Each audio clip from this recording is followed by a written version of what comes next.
three of us actually come from healthcare background. We are all either Yeah. students or postdocs at a medical center. So definitely for Second Insight, if you could talk about healthcare, that would be great.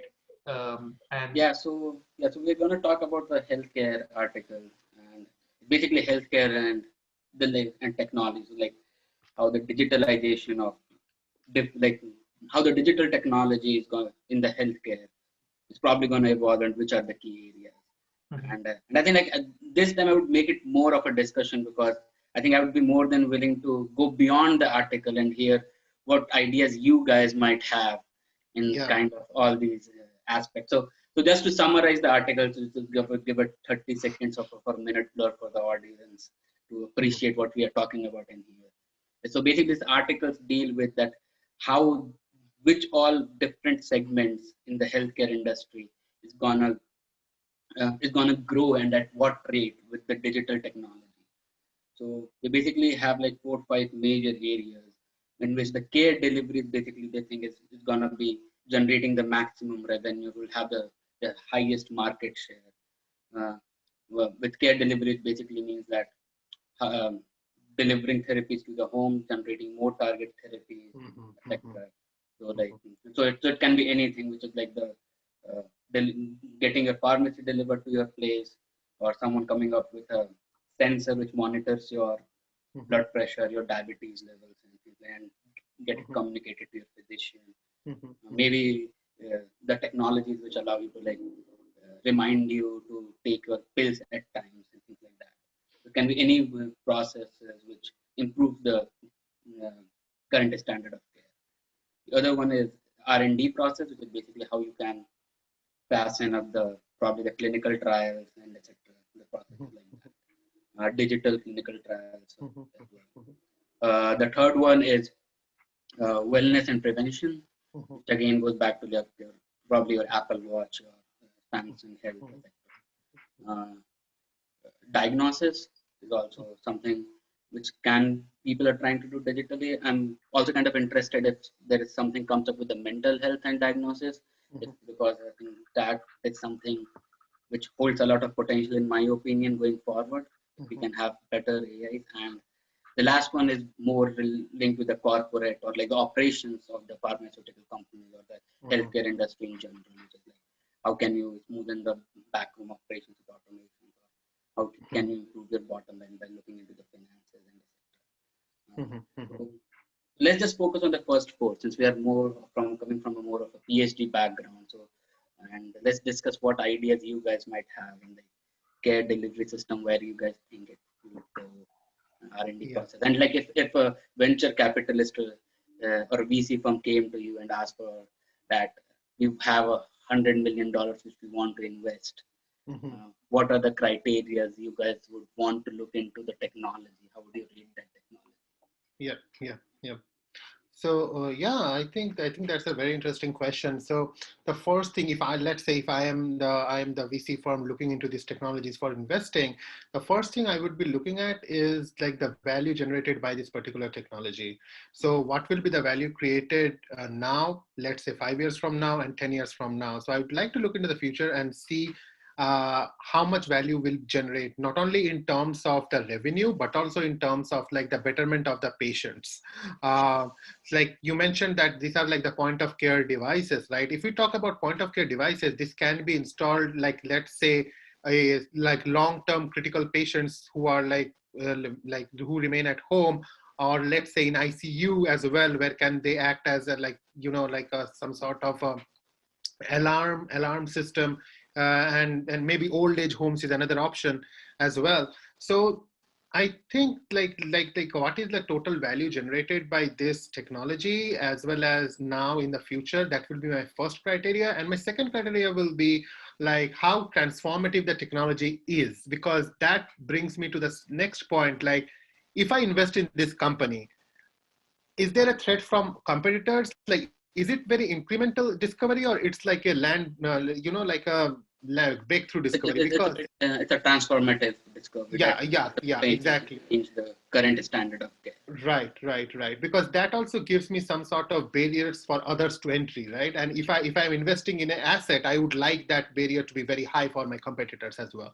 What do you think, Chai? What do you think? Yeah, I was actually going to chime in because I was recently talking to a friend who happens to be a MD, and he does rehabilitation science. And I was talking to him about the digital solutions they are trying to use in their practice. And he said that digital solutions sort of become easier if it was just a disease management, where the condition is simply where you're trying to track the patient. So if patient, let's say, is located in a rural area, then all he has to do is maybe press some keys on an app or just go to his local provider who would update a centralized system or an app at his end, and you can track the patient. Like, for example, he said that patients that recover from stroke, they are often monitored by system. They can be monitored by systems like these, or patients who are at high risk of stroke. Like, let's say a patient is not in a metro area with not a big hospital inside.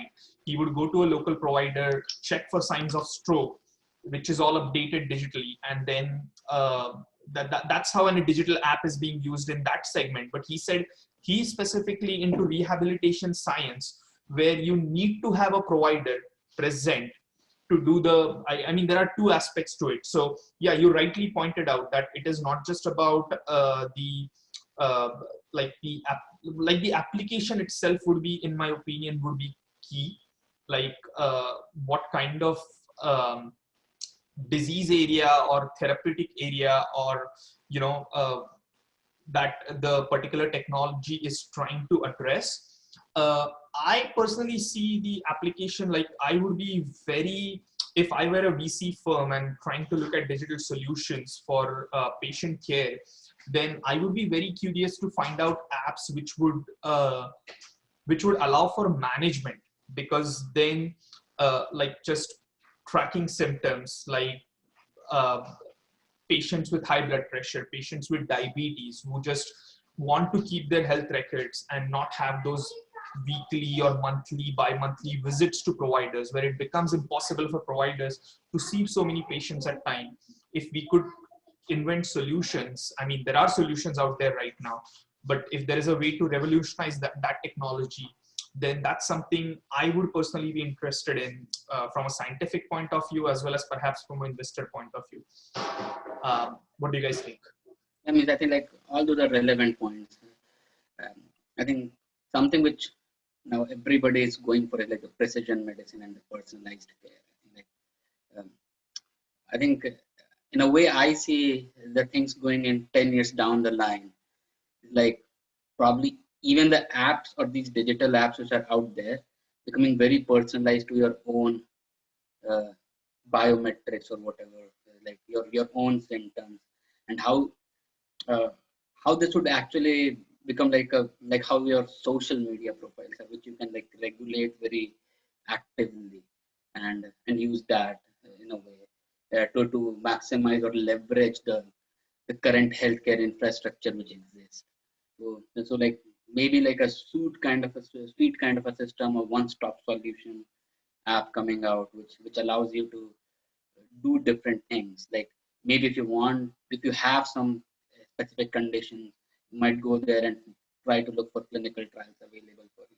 If you already have a symptoms, you can go there and try to like see what are the things which you can do by yourself, and that then there are what are the things where you have actually go to a provider. So like something which can take care for most of the things which you need to regulate your health. And yeah, so we'll see where it goes.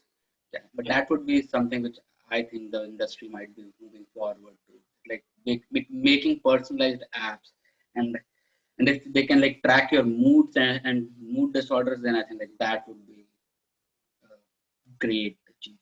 But I don't know how precise that would be. Right. Because that's the most understated symptoms which nobody is able to track very effectively. Because even you are not aware that when you are going through a mood shift, you only realize it 3 years down the line when you have probably screamed at someone or have been irritated for the last 30 minutes before you realize that it's happening because you have not drank water for the last 2 hours. True. So like something like that. Right. And I think going back to like when you said in the beginning, the use of digitalization or in general digital medicine, the other area that I feel a little excited about is the actual diagnosis. Like in the diagnosis space, it's pretty big where you now have these large data sets, genome sequencing and stuff available. So perhaps that's where I see application where now cancers are becoming more and more subtypes of cancers are being diagnosed, which is going to help. Again, going back to that precision medicine idea, that I feel like if we were to do a case related to healthcare, again, what would be the key buckets? Like if one of the at least qualitative aspects of any kind of new therapy, when we specifically start looking at customers, would be sort of futuristically how specific or towards personalized medicine it is going to get. I do know for a fact that a lot of from even the boutique consulting firms are looking into personalized medicine and gene therapy as the next big thing for the next decade or a couple of decades. So that would be a very I'm personally very excited about it. So Yeah, no, I completely agree, and it's another beast to handle with so much of the data. It's like, right. How much of a personalized medicine is actually a personalized medicine? To what level do you actually go to the precision? But at what point do you say like, okay, this is the data set for which we would actually want to develop a therapy, and for which you would not. It's like, like all these factors would start becoming more relevant, and probably with the ease of use and more the technology is getting refined, I think the cost of care for the precision medicines is going to keep coming down in the future as well. So that's something which is pretty possible as well. That I think that's a great point, and I think that's not actually discussed very often when we talk of medicine, specifically digital healthcare. We don't actually talk about cost impact of it in the broader scale. So I'm glad that you brought that point up, because when you're making frameworks, financial aspect is an important criteria. So I'm pretty sure everybody would like to account for it. May it be the investors or the people actually doing the case itself. We all can talk about healthcare for hours. I know that. Let's move forward with the next. Forward. So the just to chime in here, for our viewers, you can get this sort of cases in two different flavors. Maybe one is focused on the company itself. Let's assume your client is a medtech device company, wants to expand into a new market, or wants to launch a new product, or wants to price a new product. So maybe a market entry case, maybe a pricing strategy case, or maybe an expansion case. The other flavor in which this entire thing can come in a case interview is from the financial perspective. Like, let's say your client is like a private equity firm, is looking for some healthcare assets to acquire in some area, and you have been asked like which one they should acquire. So these are the two types of flavors, and then you can use whatever we have discussed here in your structure to come to a particular decision. And I think there is a third kind of flavor as well, where you just talk about the field in general. It's like, where do you think like the digital healthcare is going to move forward? What kind of new ideas or like should a company invest into? Yeah, exactly. About in a broader sense. Sort of a brainstorming question. And like, I'm pretty sure we have provided plenty of things to talk about for a question like